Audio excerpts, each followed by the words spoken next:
राज्य रे कालिया योजना चलिबो ना बंद हेबो केवल पीएम किसान चलिबो ना एहा सहित मिश्रण करि दिया जिवो।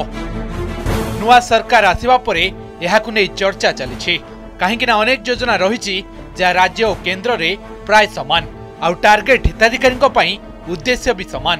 तेणु कालिया योजना जहाँ पूर्व सरकार समय होइथिला ताकू नै एक बड़ निष्पत्ति नै पारंती एबे राज्य सरकार। एहाकु नै साधारण चर्चा हेउथवा बेले चर्चा को इंधन जोगाइछि मंत्री उत्तर। आगकू कालिया योजना चालू रहिबो कि प्रश्न बोली विधानसभा एक लिखित प्रश्न पचारिथिले बीजेडी विधायक गौतम बुद्ध दास।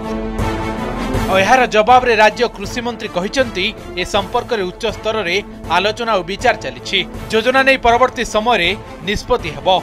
लिखित उत्तर रे गोटिए लाइन ही योजना को नै सरकार का अभिमुख्य कोन ता स्पष्ट करूछि। राज्य रे कालिया योजना रे 45,67,524 जन हिताधिकारी थिबा बेले पीएम किसान रे 29,73,980 जन हिताधिकारी रहिसंती। Bureau report Odisha reporter.